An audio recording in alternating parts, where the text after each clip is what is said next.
Here we go. I hope you brought your imaginations because the projector has decided it's not going to work.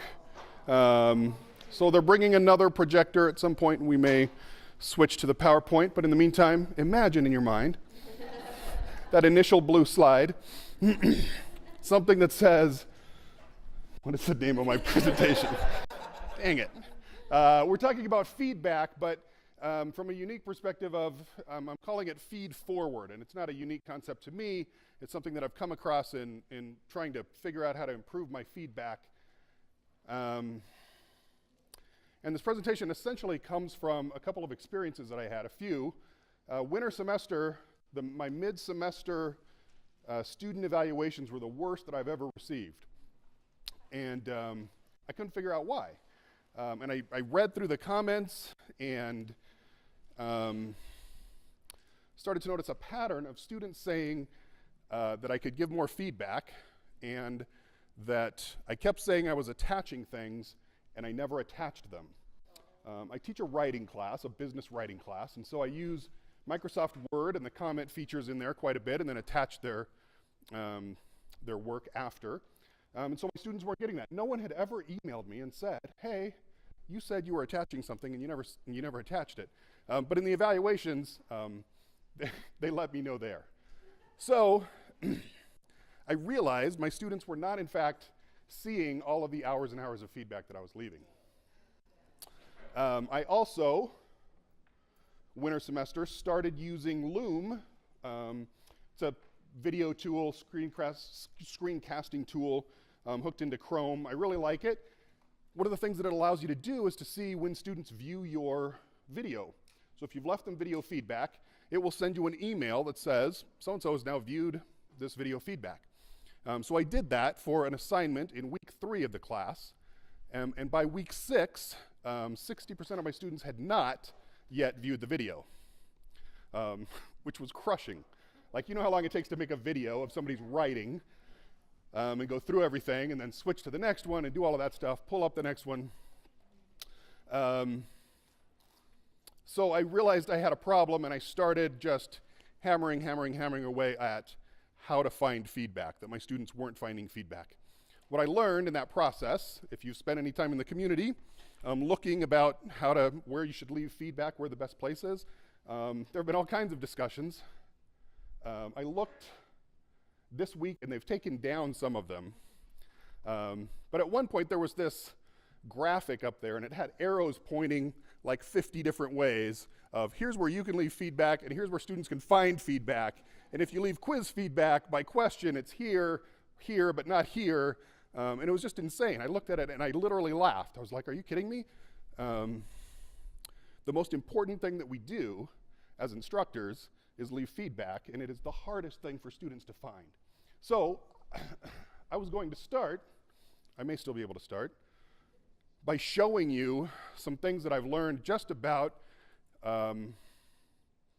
leaving feedback and where you can find, or where your students can find feedback. The first tip that I have is just to keep pushing them towards those screen steps, student guides. I'm gonna grab some water. So there's lots of tutorials. Keep pushing your students to those tutorials. They can access them. Uh-oh. Yeah, that's a little bit of a worry. I'm trying to see if we have. Now my computer has gone. I have not ever seen that screen on my computer before. Huh. This seems to be a domino effect of terribleness. What is that? Actually, it might be better to use that back. Do you think it'll look okay? I don't think that's gonna. Yeah, I don't know what.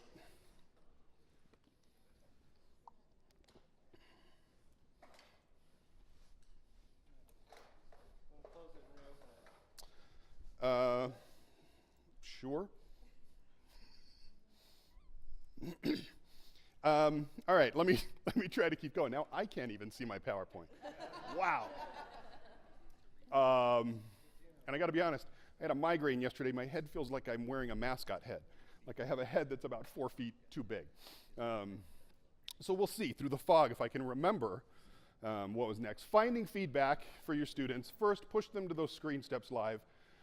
The second thing is I never use attachments. I don't attach anything using the attachment tools. And you've probably learned this, but the little buttons down below the comment box where it says add attachment or do a video or add audio, we've been told not to use the audio and the video from there. I would also say don't use the attachment button. There is a lovely little insert stuff button that you can, and this is the one PowerPoint that I didn't put on my thumb drive too. Dang it. You use the insert stuff button, it's the top left button, and you can insert files from your computer, you can insert videos, you can insert anything you want right into the comment section of your feedback. Do that, your students see that from every screen that they can access feedback from. Every single one, they still see that. The other thing I'm going to mention is that if you use rubrics, your students can't see those rubrics unless they click through. They have to approach it from the specific screen, whichever screen it is, if it's the assignment tab. But even from there, they don't see the actual rubric. They can see your comments if you've hit the little button that says transfer my comments down. It will transfer those, but it won't show them the rubric. It won't show them the score from the rubric. It won't show them how many points you got.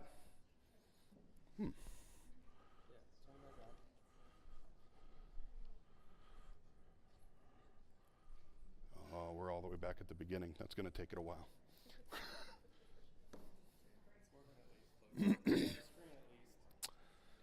Okay.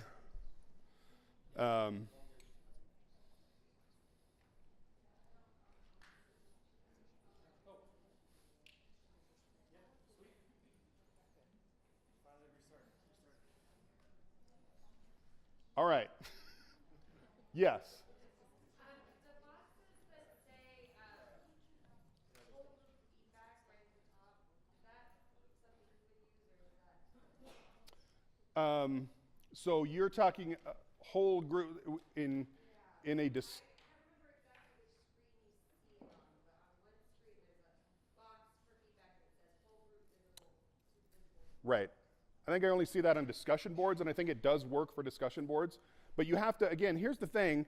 Really, the one thing that you have to remember is start asking your students if they're seeing your feedback.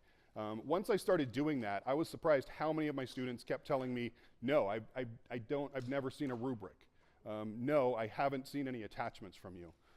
I started asking. I have a student who was making the same mistake over and over and over again. She wasn't putting spaces after a period in her writing, and I kept mentioning it week 1, week 2, week 3, week 4, week 5. She still wasn't doing it. I started giving her zeros, and she finally, after 2 weeks of zeros, contacted me and said, why are you giving me zeros? And I said, because since week 1, I've been telling you, you've got to put spaces after a period. And she said, when have you told me that? Like, where is that? And so I had to go back and show her how to find feedback. Now, I'd left videos in week 1 of this semester showing them how to find feedback. She had not viewed that. I've been pushing them to those Screen Steps Live, those guides for students. They hadn't read that. And so I'm just telling you, you have to do everything possible to push them towards your feedback. Don't assume they're reading your feedback. Assume that they're not, in fact. Yes? In announcements, I did both. Everything I can. On the questions and conversations discussion board, in an announcement, and in an email. Yeah. Where didn't I tell them that? All right. Why don't students, that's one of the reasons why students don't read feedback is because they can't find it. And iLearn 3 makes it hard to find feedback. I don't want to sound negative. There are things I like about iLearn 3. I'm frustrated with feedback in iLearn 3. But iLearn 3 is what it is. And once you know that, then you can start pushing them there. My videos this semester, 28% of my students have viewed them so far, or only 28% have not viewed them. So I've cut that in half. Last semester it was 60% didn't view the video from week 3. So I'm getting there, and I continue to push those. Gave them a 0 on a subsequent assignment for not having viewed the video. So do everything you can to push them towards feedback.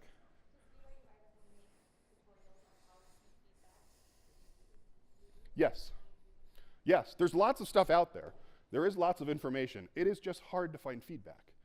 Depending on which screen your students come at it from, they may or may not see an attachment. They may or may not see a rubric. They may or may not see your comments. They may see a letter grade and not a number grade.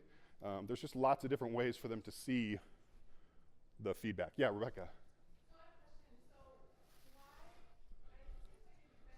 Thank you. I'll get there.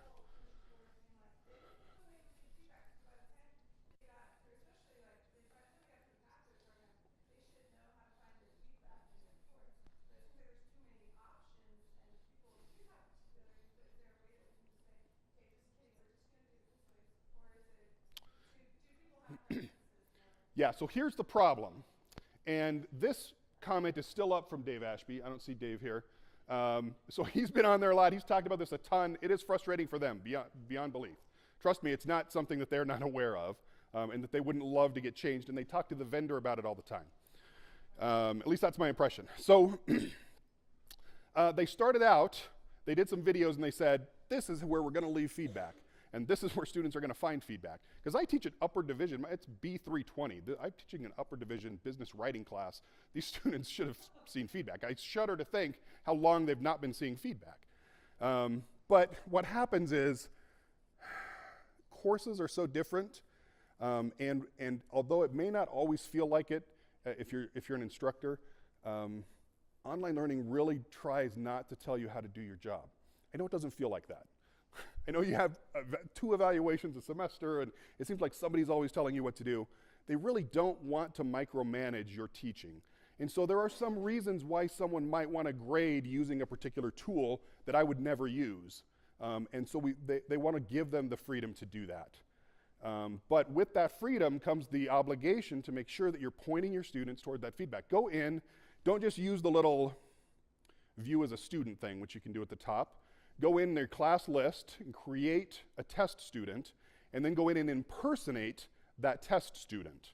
Don't just use, when it says view as a student, you're not really viewing it as a student. I don't know what that is, to be honest with you, but it's not that.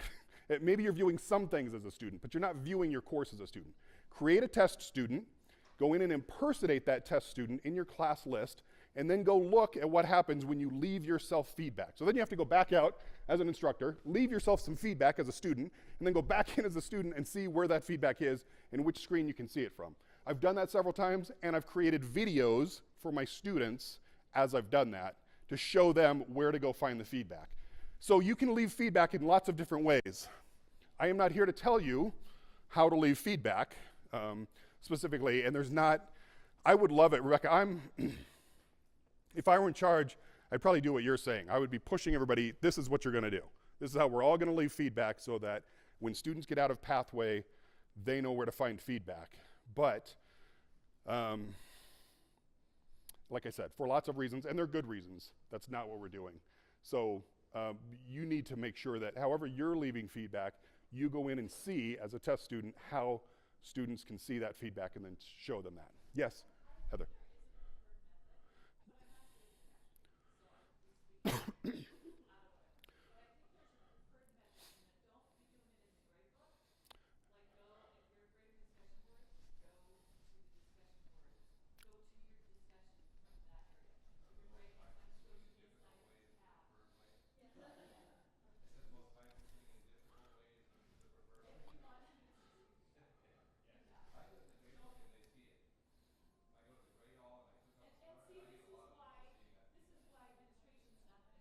Right.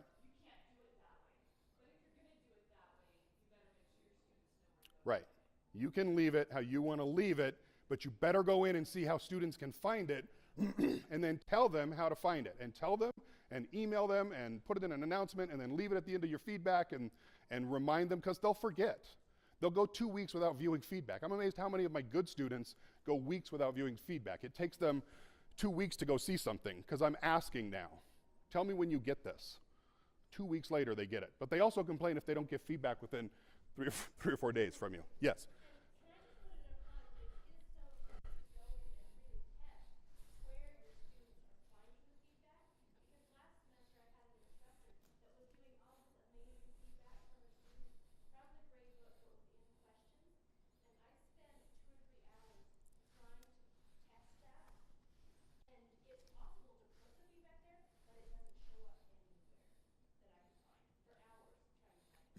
Yeah.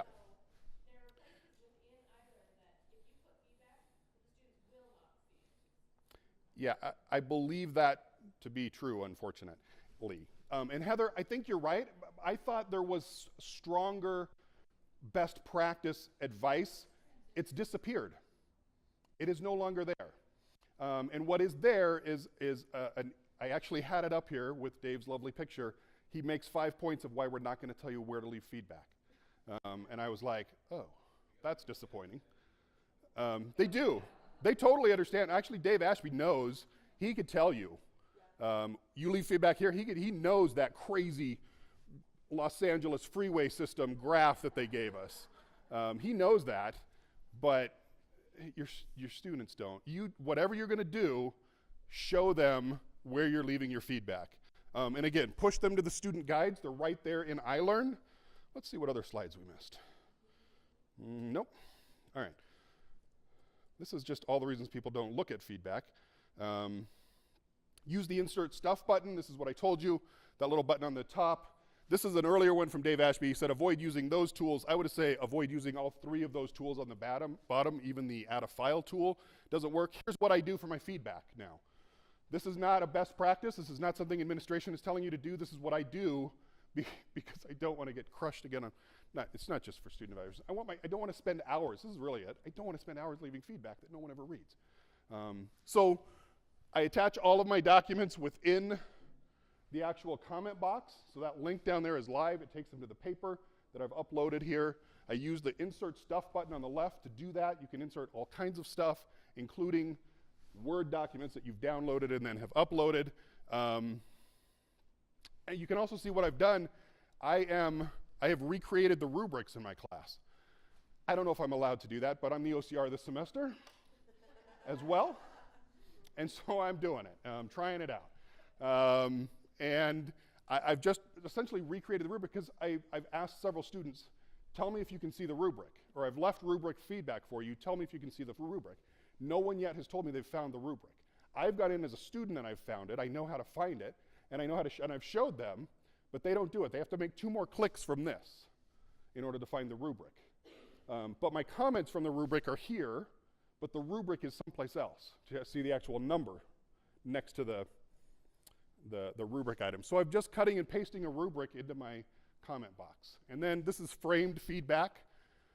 So I have the rubric, and then I make personal suggestions or personal comments about what they're doing. And then if I've downloaded their paper and uploaded it, all of that is in one thing.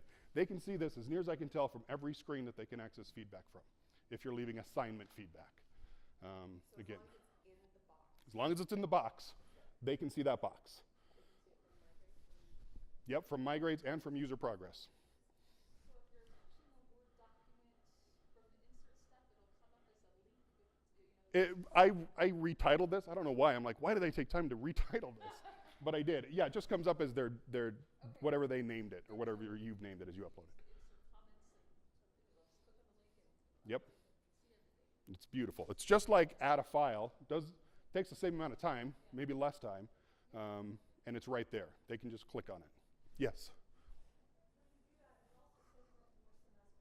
Yes. Right. Yeah, it uploads it into that semester's class, so you can clean out your downloads file later.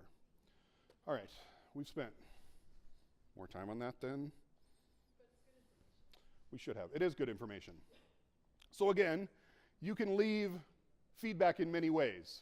Comments, the Grader app. The Grader app is one of the reasons why there's not, I think, one of the reasons why they decided not to go with a specific, here's how you should leave feedback. Because leaving it in the Grader app also is a completely different thing, and lots of people love to use that. Again, fine to use that, but then go in as a student and make sure you know how to do it. Attachments, video, quiz questions, you can do it by question or by quiz.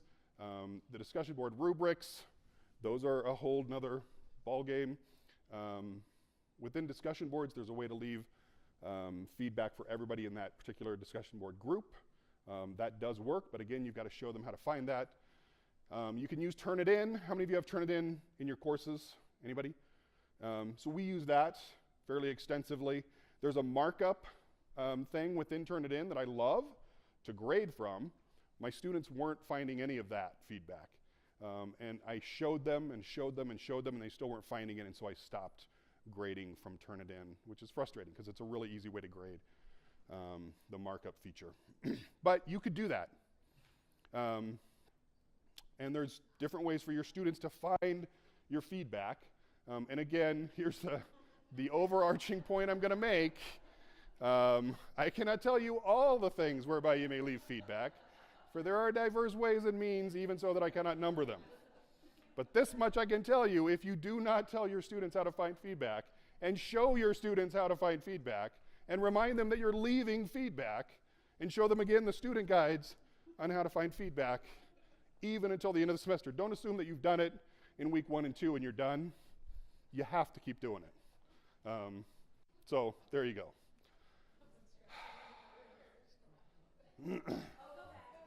Oh, sorry. All right. I don't know if that's blasphemous or not. And now you're taking pictures of it, and this is the one that's being streamed live. I should be more careful with my scripture. All right. Keep telling them. This was not really the focus of my presentation, but again, I'm amazed at how many students don't. So here we go. Why don't students use feedback? This is a slide from earlier that we missed in the first part of the presentation. They can't find it. We've talked about that. This is actually from research, and I didn't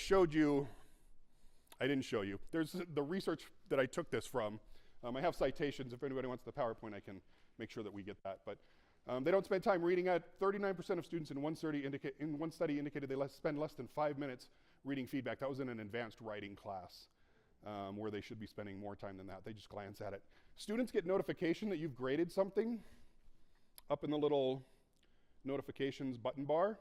If they click on that, it shows them the grade, and I find that's what students do. And I wish it didn't tell them that. I wish it just said, you've got a grade. Yeah. Instead, it shows them the grade, and then they don't go look at the feedback. If they got an A, my A students don't go look at the feedback. Unless, here's the thing. Let me just show you. So down at the bottom here where it says negative feedback, no motivation to read it, I have been surprised how many of my students don't want to look at feedback because they got a bad grade. Like, I didn't realize that was a thing. I assumed, in my experience of getting bad grades, I wanted to know why I got the bad grade. There's studies that show that up to 40% of students don't want to know the bad news. They got a C minus. I don't want to know why. I'm not going to go look at that because that's going to bring me down. Brother Patterson, I don't want to read your negative comments and your C minus. So oddly enough, once they see that grade, I think it's a demotivating factor for them to go look at feedback, for the good students and for the bad students. You always have students who are motivated, who go look at. I love the students that do it the right way, and it showed me that my feedback was published here, and it was viewed 20 minutes later, and I'm like, yay, I love you. That doesn't happen very often. Why else don't students look at feedback? They don't understand it, or why don't they use it?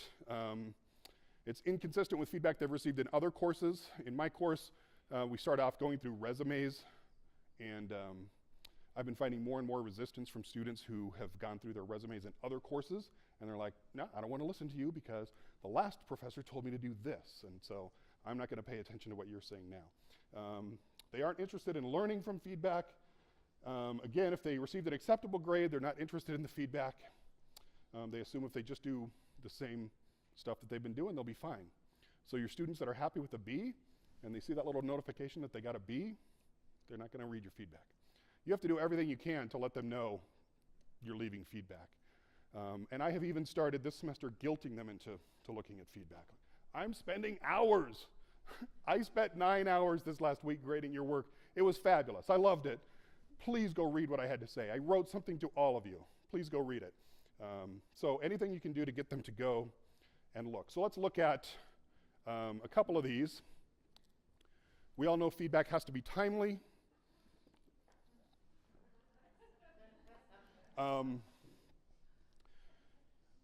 And ideally, obviously, we're required to get stuff graded within 7 days.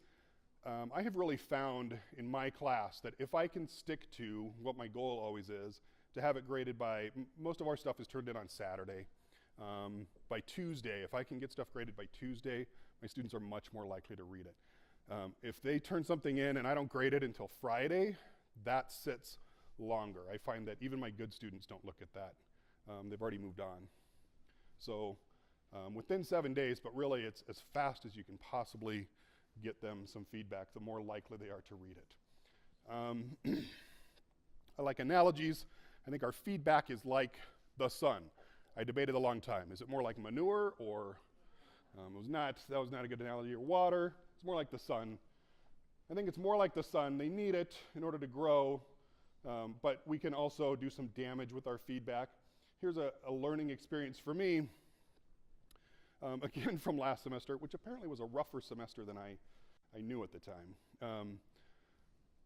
I had left feedback on an assignment, a cover letter, early in the semester, and hadn't paid much attention to it. I had downloaded it in Word, and then I had gone to work. Here's all the things that I found. And I had not noticed at the time that I didn't leave any positive feedback on this cover letter. I was shocked. So this student contacts me 3 weeks later. Says, will you look at this again? Is there anything on there that you think I can use? And she was just being sincere. She wasn't hurt by it.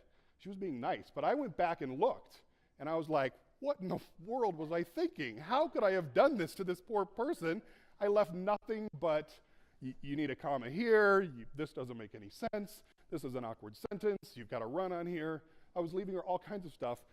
This is very vague writing, whatever. Lots of critique, not one good thing did I say. I was shocked. I thought I was way better than that. I realize what happens to me. I go into search and destroy mode when I download papers. And I'm just finding it and like, yeah, click in and type in and click in and type in. I have to stop myself. I have to stop myself and say, all right, find what you like here. Talk about that first. And then pick a few things and don't go crazy.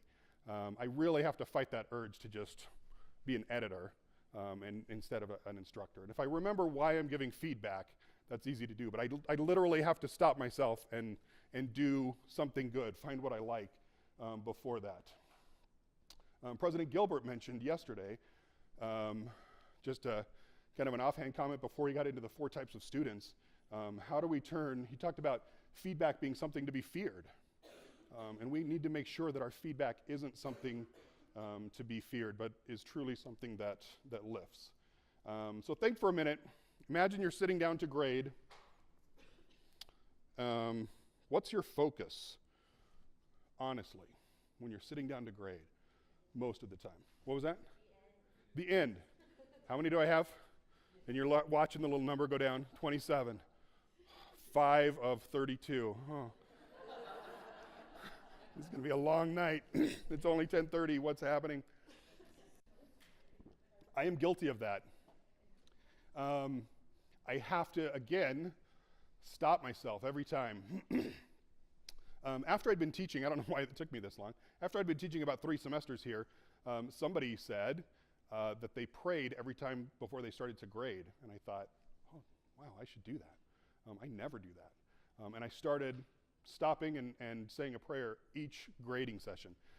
And sometimes that's hard because sometimes your day is really broken up and you've got 15 grading sessions in between kids running around or whatever else it is that you're doing. But I have really found that if I will stop and think, I'm going to grade some work right now.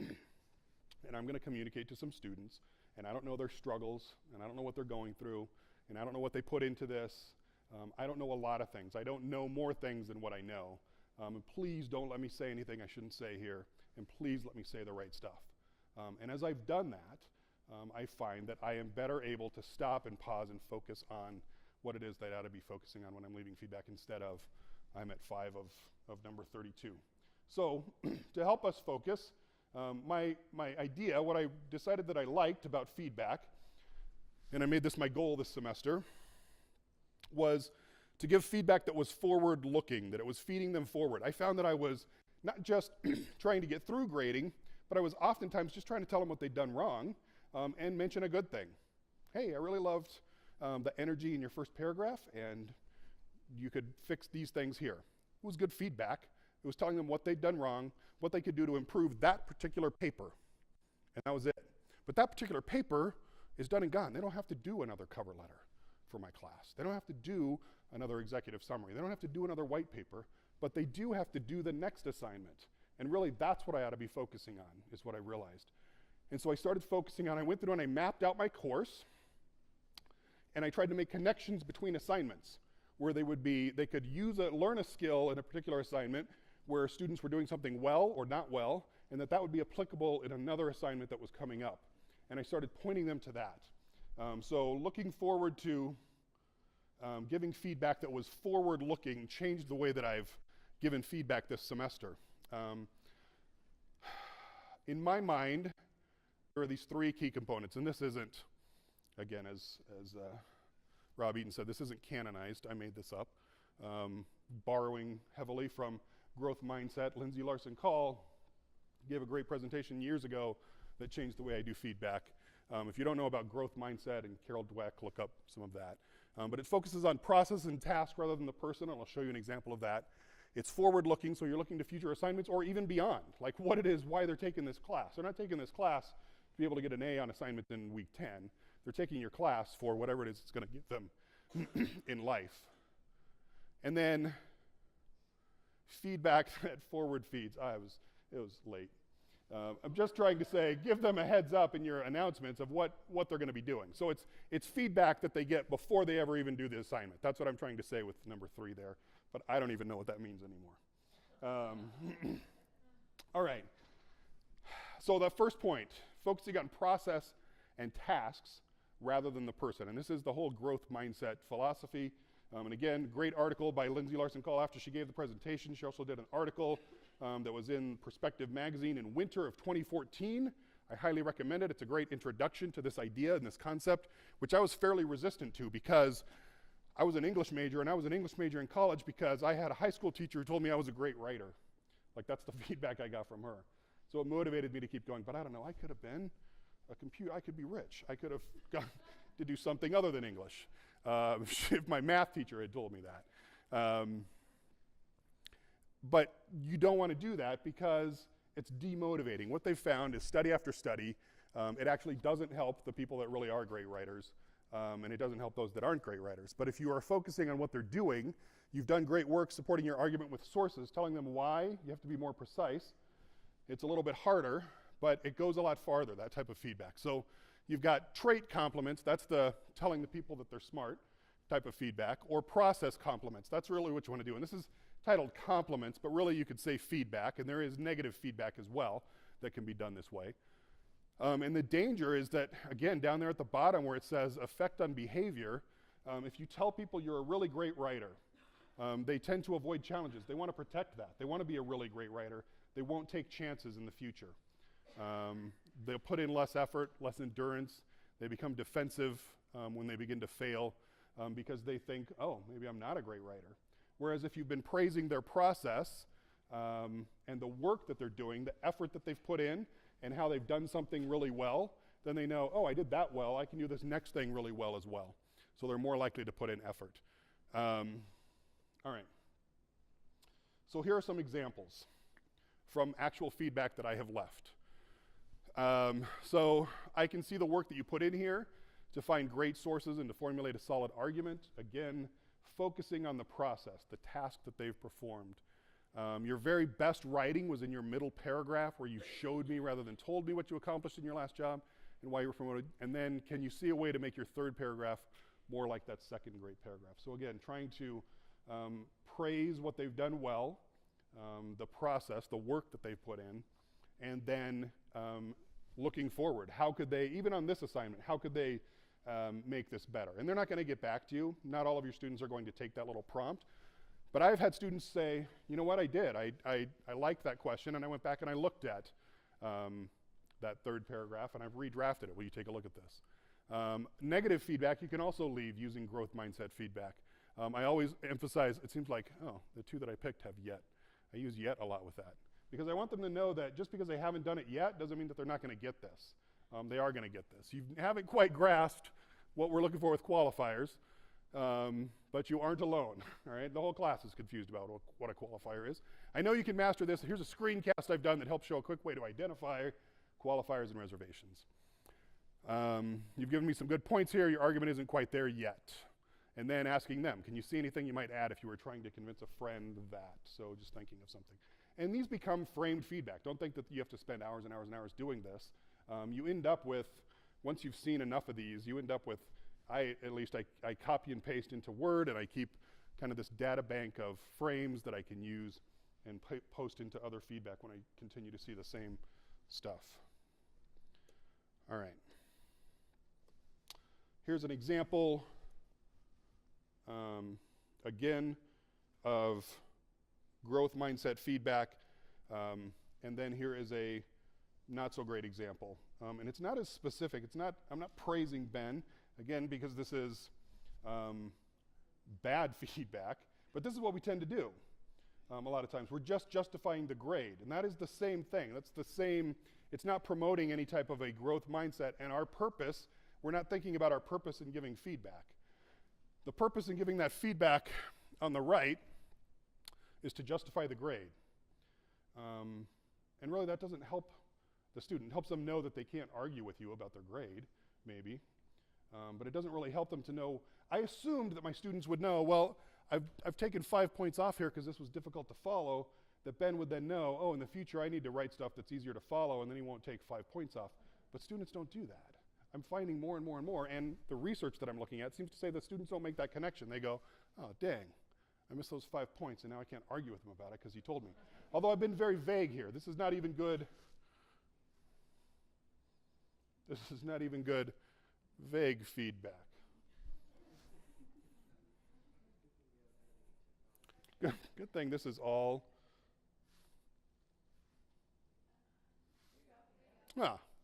So here I'm getting a little bit better with that same piece of feedback. I think I was supposed to, my note would have said, ask you to make that feedback better.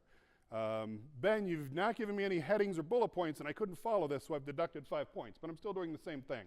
I've not told him more specifically why I took 5 points from him, but I haven't done anything else. What would you do? How could you improve this feedback? I think I've left space here. I don't remember, because I have a better answer. But what's your better answer? How could we think about this growth mindset? We're trying to help Ben to improve and not just justify the points that we've given him, which essentially is telling him, you were a bad writer on this assignment. It's not that explicit, but essentially we're saying something like that. I'd probably say, Ben, you have great content here, but consider using headings and bullet points to make it easier. Great. And you don't even mention why you haven't got the points. You are justifying the grade still, but you're telling him, here's what you've done well, consider doing this for the future. Again, it's forward-looking, where none of this is forward-looking. This is all backward-looking.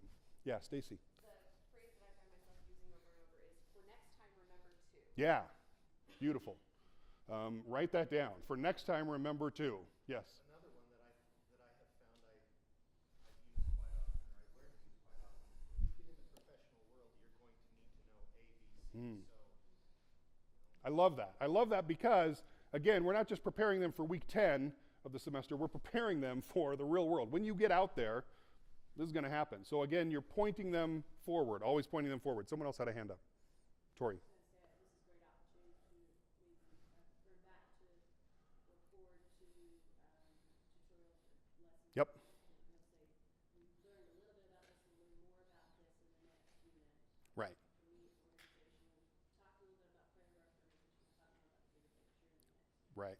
And there's a presentation in my course that talks about this, about adding bullet points and stuff, that I could send them back to. I like to use the phrase, I can see you worked really hard at blank, especially when they really have a lot they need to work on. Yeah. Try to find something that I can say, I can see you worked really hard at, filling out complete sentences, or adding in punctuation, or, with Yep. international students, punctuation and capital letters are an issue. Yep. Now, please consider the following, and then I can write out some of those things I most need to work on. Right. Good. All great. I know you're giving great feedback. It's just easy to get into, to slip back even for me, into justifying a grade or just getting what they do well here and what they didn't do well. Throwing in that little extra, and how can I help them going forward? Always looking forward, again, to future assignments or even beyond. These are really long, but I'm pointing them to our next assignment. And so Stacy mentioned that next time So I'm even saying on our next assignment and giving them a specific assignment because I've gone through my course and I've figured out where particular skills will apply to another assignment. So I'm trying to be even more specific. But sometimes it's just, yeah, I don't see one here. On the bottom one, I'm also referring them to a future assignment. But even just saying, for next time, as Stacy said, that works. For next time. You have to make that connection for them because students don't automatically make it. I think I've always assumed they did, but they don't. You have to make it for them. For next time, remember this. Make sure you do that. This is from when I taught GS 120 one semester. And this goes along with what you said, pointing her not just to something else in the class, but something else that she could do with the assignment in lesson 3 in the application activity, that she could share it on Mormon.org because it was almost one of those profiles. And so again, here's some real life application for what you're doing, not just again giving a grade or feedback on an assignment, which is looking backward, but always looking forward. Again, preparing them ahead of time. This is from the course visit rubric that your TGLs use to go in and look at your announcements and decide if you are exceeding expectations or meeting expectations or below expectations. And you'll notice this is part of what we do, one of the expectations. So to exceed expectations, one of the things you would do in your announcements is anticipate potential student challenges in the assignments that are coming up that week, and you're going to give them some feedback ahead of time. Here's what, by the way, students trip up on this particular thing, make sure that you do that. Or here is some information. I was just in Hillary Weber's discussion, and she shared where an instructor was giving them information that they were going to need for an assignment that wasn't actually in the course. So again, once you become more familiar, this is hard to do your first semester. Once you're more familiar with your course, it becomes much easier. You can just keep building and building and building. You have more and more stuff to share with them, to connect them to the learning objectives, and communicate expectations. All of that has to do with feedback, and all of that can be feedback, group feedback ahead of time, and that will make your grading go much smoother. It'll be, I think students, I've had a student say, I think you enjoy finding mistakes, and I want to say, oh, no.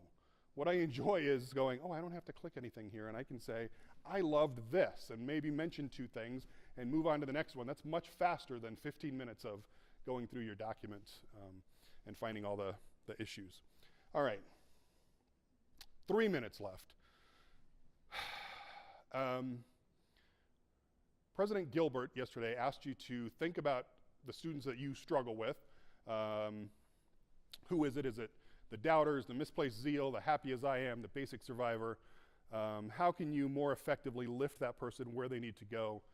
I think there's actually, as I listened to that and thought about trying to give feedback that is forward-looking, that really is what we're talking about. Feedback that's going to lift, not just inform them about what they've done wrong, and even what they can do better on this paper or the paper next week.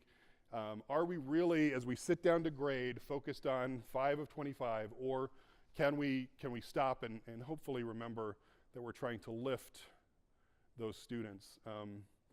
If we had not burned up 10 minutes at the beginning of me fumbling around trying to remember what my PowerPoint said, we would go through some examples and maybe have you share, but just think for a moment. I think probably the best use of our last 60 seconds is to think what he asked you to think about yesterday. Hopefully you've already done a little bit of the legwork. You thought of something when he mentioned that. Can you think of how you could actually use feedback, so more specific feedback to lift that doubter, or to guide that student with the misplaced zeal, or to lift and maybe light a fire under that student who is just happy as they are, or to help that basic survivor who's just getting through and not unrolling the sleeping bag. Where can you leave feedback that will help them to see, you know what, next time, roll out that sleeping bag and your life is going to be a lot better. I hope this is helpful. This did not go, it was a lot better in my mind, in my head. But just to remember to keep looking forward. It's made a difference for me this semester. I feel like I am leaving much better feedback for my students than I have in the past. And so I'm grateful for the chance to share that with you. Thank you.